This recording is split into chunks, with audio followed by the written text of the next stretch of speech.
sont des concessions qui ont été reprises par des exploitants du secteur. Donc là, on est vraiment dans un renouveau avec des nouvelles installations, des remises. Enfin voilà, mais par contre, vraiment, si là aujourd'hui, on n'est plus du tout sur des zones qui sont abandonnées ou non exploitées. Et au contraire, si jamais il y en avait une, je sais très bien qu'il y aurait déjà 5 demandes pour pouvoir être dessus. Mais enfin, oui, voilà, il y avait peut-être cette image-là que c'était mal exploité, mais là, c'est plus du tout le cas, au contraire. Merci. Et pardon, il a ouvert un point de vente sur Waplage où vous pourrez trouver les moules en vente directe. Alors, si vous voulez bien, on va passer à un autre groupe. Bon, tout a déjà été dit. Hein. Bah si. Donc, les critères pour l'aquaculture, c'était vraiment pour nous aussi l'alimentation, premièrement des poissons. Donc, premier critère, nous on a marché par colonne. Donc la question qu'on s'est posée par rapport à ça, c'est quels sont les impacts de la composition des aliments dans l'environnement et la santé. Donc c'est la question qu'on se posait et donc trouver au niveau des marges de progrès les alternatives nécessaires.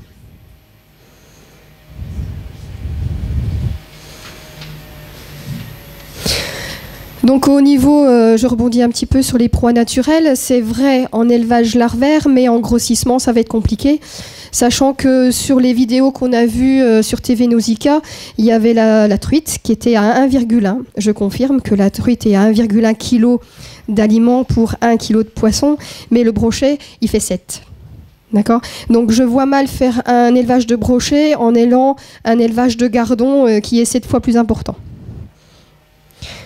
Deuxième critère pour l'aquaculture, c'est la gestion des rejets. Donc on en a parlé aussi un petit peu dans notre groupe. Donc la question c'était comment valoriser les rejets. Donc certains rejets sont déjà valorisés dans les piscicultures de truites. C'est-à-dire qu'ils ont un filtre à la fin de leur pisciculture et un épandage agricole peut être fait. Et donc au niveau des rejets. En mer ouverte, forcément c'est plus compliqué. Donc on a pensé à peut-être une marge de progrès qui serait l'aquaponie et l'aquaculture multitrophique intégrée.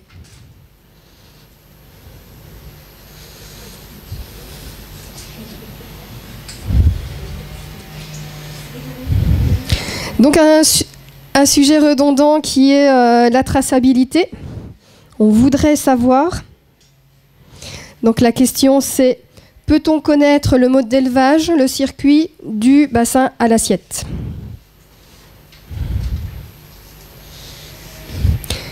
Et forcément, la marge de progrès, c'est la communication.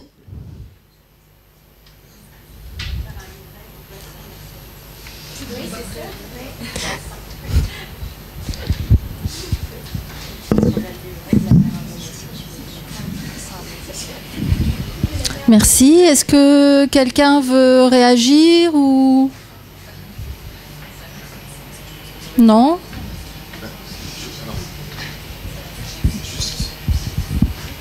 Je suis assez surpris en fait d'entendre depuis le départ ces commentaires sur les notions de transparence et de traçabilité. Alors moi je viens de là, enfin j'ai plutôt travaillé pour la pêche, surtout pour la transformation. Et ça fait à peu près 20 ans que je m'arrache les cheveux pour trouver des systèmes pour permettre justement de garantir les différentes, la transparence et la transmission des informations d'un maillon à l'autre. Et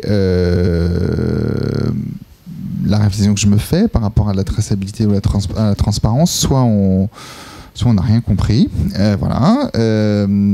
soit on est sur des concepts qui sont alors complètement différents entre ce que, on va dire, le maillon final pourrait attendre et puis ce que les professionnels ont pu développer.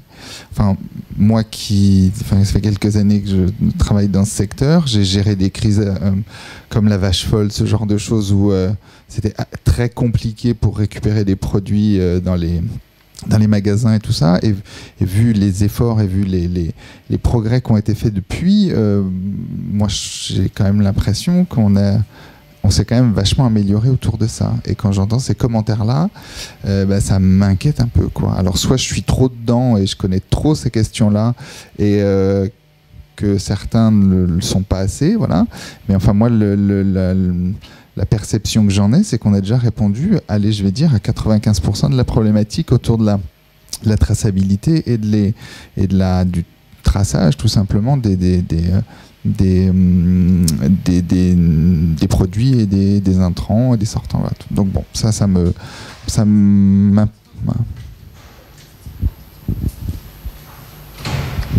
Moi, j'ai une remarque un peu complémentaire de ce que vient de dire Philippe, c'est qu'on sait que le consommateur en fait ne lit pas l'étiquette des produits. Donc, on aurait beau afficher tout sur la traçabilité et le moindre détail possible pour soi-disant être plus clair auprès du consommateur, mais finalement, en tant que consommateur, c'est vrai qu'on lit très peu les étiquettes et des études le prouvent. Je vois certains qui ne sont pas forcément d'accord. J'ai plus les chiffres en tête, mais si vous voulez, je pourrais vous retrouver des chiffres de ce qu'on lit d'une étiquette. C'est très très peu en tant que consommateur et je pense que vous avez peut-être des informations plus précises là-dessus. Voilà, donc oui, je peux comprendre ce besoin de traçabilité, mais finalement... je suis pas sûre que le problème soit vraiment là à partir du moment où en tout cas à l'industriel, les informations existent et c'est ce que vient de dire Philippe. Et après le consommateur, finalement en fait il sait pas forcément aussi interpréter ces informations. Si on lui donne les informations par exemple sur la pêche, sur l'engin de pêche, je suis pas sûre que ça parle beaucoup au consommateur. Finalement, la différence entre un chalut, une drague, tout ce que vous voulez, le consommateur il sait pas ce que c'est. Donc finalement, si on le marque sur l'étiquette, je suis pas sûre que ça apporte beaucoup d'informations finalement.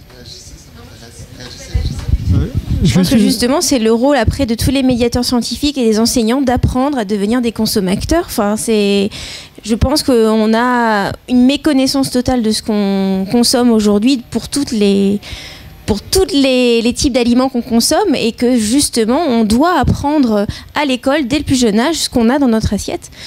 Voilà. Il est sur le fait que le consommateur, comme vous dites, devienne un consommateur.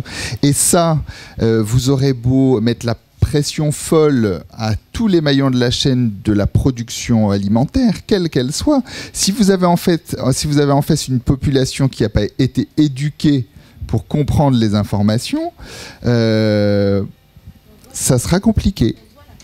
Ça sera compliqué. Oui. C'est qu'on apprenne ça. Moi, j'ai une question sur ce sujet-là, justement, aux spécialistes. Qu'est-ce qui différencie l'aquaculture bio de l'aquaculture, on va dire, ordinaire? C'est quoi la différence? Moi, quand je vais acheter du poisson d'élevage, j'achète bio, mais je ne sais pas ce que c'est. Alors peut-être que c'est là où ça manque un peu de transparence.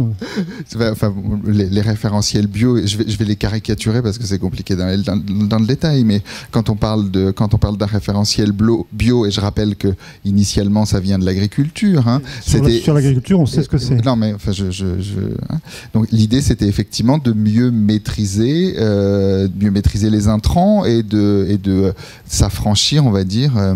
Des problématiques chimiques, ces choses-là.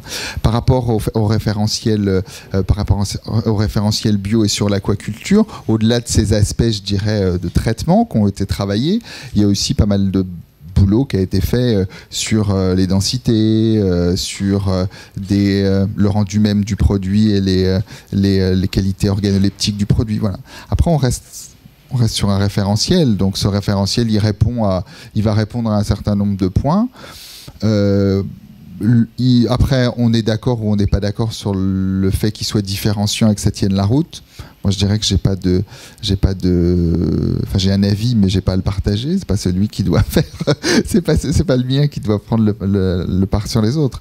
Voilà. Après, la volonté d'avoir voulu développer un référentiel bio autour de l'aquaculture, initialement, je ne suis pas persuadé qu'ils viennent des aquaculteurs. C'est plutôt une demande qui avait été faite par rapport à la distribution.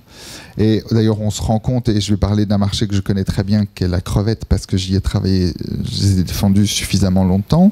Il y a plusieurs opérateurs, et on parlait des malgaches tout à l'heure, qui ont voulu promouvoir des référentiels de qualité. il y a deux entreprises. Une s'est positionnée sur un référentiel qu'elle a appelé bio, et un autre a préféré se positionner sur un référentiel label rouge. Et finalement, l'objectif de ces deux référentiels était d'être différenciant par rapport à un standard crevette qui n'était pas terrible. Donc voilà, je dirais après, bio ou pas bio, je dirais qu'il y a aussi toujours une considération d'opportunisme commercial à un moment pour vouloir essayer de faire la différence par rapport au standard. Voilà. Ce que je veux dire, je vous ai écouté, hein, mais j'ai pas compris. J'ai pas compris. On sent que vous connaissez la définition bio. Moi, j'ai toujours pas compris. En vous écoutant, j'ai toujours pas compris vraiment quelle était la différence, quoi. Si vous voulez, on peut prendre 2 heures et puis on prend le carré des charges bio. Non, ce que je veux dire, je veux pas passer 2 heures avec vous. Vous comprenez pourquoi je suis déçu. Non, mais je me place dans la situation du consommateur. C'est la notion de transparence, et de clarification et de compréhension. Évidemment, je serais ravi de passer 2 heures avec vous. Mais là, je me place en tant que consommateur je vais rebondir sur la notion des labels.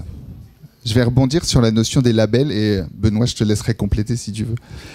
L'objet d'un label, c'est de traduire, de permettre de donner au consommateur un point de repère qui doit lui permettre de se dire, ce label, derrière, il y a un certain nombre de qualités relatives aux produits qui sont respectées. Ces référentiels, ils sont construits, ils sont généralement assez complexes, d'accord ? Et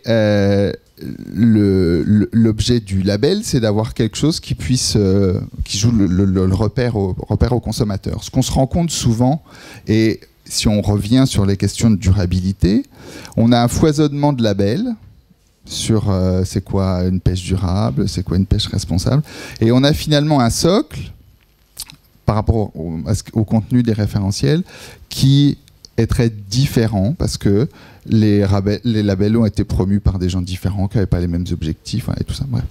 Ce commentaire-là, je pourrais le faire pour des labels qui sont liés à la sécurité sanitaire.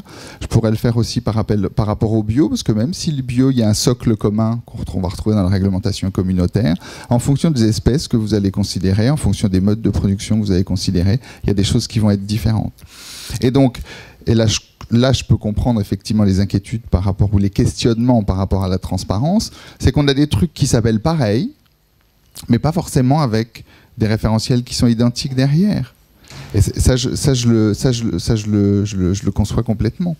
Maintenant, on est aussi dans quelque chose qui est assez complexe, et donc c'est assez compliqué de résumer avec un macaron ou juste un label quelque chose qui finalement doit témoigner de toute la vie d'un produit. Voilà. Ouais. Non, mais je pense que c'est ce que voulait exprimer le groupe 3 en termes de transparence. Non, c'est pas ça ? Oui, c'est ça. Si vous voulez bien, on va en discuter de cette question cet après-midi. On va avancer car vous êtes attendus pour manger, et on va demander donc au dernier groupe de justement présenter. Merci. Alors bon, il y a beaucoup de choses qu'on a déjà dites, mais je vais essayer d'aller vite. Donc nous, pour les critères sur l'aquaculture durable, on s'est basé sur les 3 piliers de la durabilité, donc qui sont le social, l'économique et l'environnement. Donc en ce qui concerne le social, on a parlé de promouvoir l'aquaculture, améliorer l'image et communiquer sur les pratiques d'élevage. On a aussi parlé de la profitabilité, donc du partage du profit tout au long des acteurs de la filière et de la chaîne d'approvisionnement. On a parlé de pratiques respectueuses des salariés dans les élevages.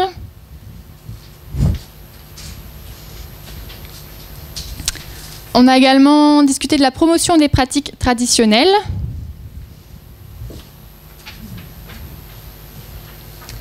Alors, à cheval entre le social et l'environnement, et ça va me permettre de faire la transition, on a parlé du rôle du sentinelle du milieu des aquaculteurs.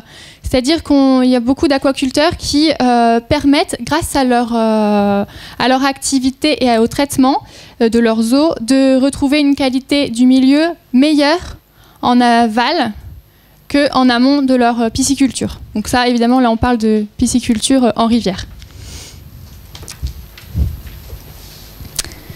Donc, concernant l'environnement, on a parlé donc, des systèmes de production, de densité d'élevage, de circuits plus ou moins fermés, d'alimentation, d'origine aussi de cette alimentation.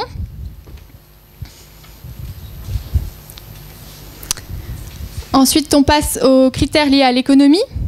Donc, on a parlé d'importation des produits et de commerce loyal et de concurrence en fonction de la provenance des produits. Voilà, donc comment on fait par exemple pour qu'un produit au niveau régional soit concurrentiel par rapport à un produit issu de l'importation.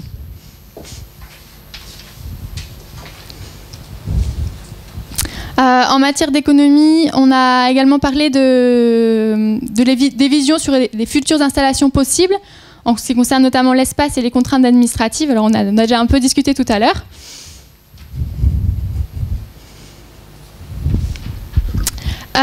On a également parlé d'équilibre entre du système de production par rapport au milieu naturel et donc de charge de production que l'on peut l'avoir. Alors ça c'est surtout important en conchiliculture puisque les moules et les huîtres se nourrissent directement toutes seules dans le milieu naturel et donc ça ne sert pas toujours à quelque chose de charger et d'augmenter la production sur le milieu si on veut qu'il y ait de l'alimentation pour chaque petite moule ou chaque petite huître. Et enfin, dernier critère pour nous, c'est la rentabilité du modèle de production, donc en matière économique. Alors, quelques questions. Donc, quelles sont les pistes d'amélioration pour avoir une meilleure image des produits aquacoles ? Et alors, une question qui est assez précise et qui, pour Benoît Vidal-Giraud, y a-t-il des questions ouvertes soumises au panel des consommateurs par rapport au panel France Agrimaire ? Alors, et une autre question, aussi en lien avec la présentation de ce matin, quel critère est le plus sensible chez le consommateur pour se diriger vers les produits de l'aquaculture ?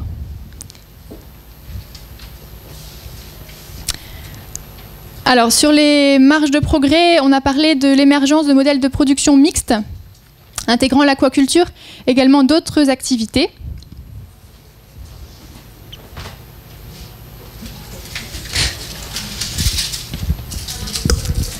On a également parlé de la valorisation des sous-produits et coproduits. Donc vous savez peut-être qu'en matière de pêche, il y a l'obligation de débarquement. Voilà, peut-être que ces produits, on peut les utiliser en termes aquacoles, pour l'utilisation aquacole. Et il y a les chutes issues de la transformation de la production, par exemple ici sur Capécure, qui pourraient contribuer à l'alimentation des élevages aquacoles. Marge de progrès, évidemment, communication. Ça, c'est pas nouveau. Et également, en termes de formation, il y a certainement des améliorations à faire sur la formation des producteurs aux meilleures pratiques et à l'optimisation également de leur production. Voilà.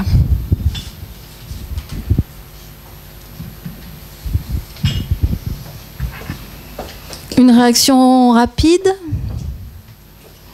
Non, vous avez faim. Il y a déjà des choses qui se dessinent hein, quand on regarde un peu. La communication est... Oui. La communication est transversale, on la retrouve partout. Donc une réponse peut-être à une question ? Oui. Donc pour répondre à ces deux questions, la première, savoir si des questions ouvertes sont posées aux consommateurs, pas dans ce cadre-là, pour deux raisons. D'abord parce que c'est un baromètre, donc comme on répète tous les 6 mois l'exercice, il faut qu'on ait des questions qui soient les mêmes, sinon on ne peut rien comparer. Et la deuxième, c'est que dépouiller un questionnaire ouvert sur 1000 personnes, ça devient vite une usine à gaz. Ceci dit, c'est possible, hein, bien entendu, c'est possible. Ce qu'on fait, c'est qu'on a un bloc de questions qui sont toujours les mêmes.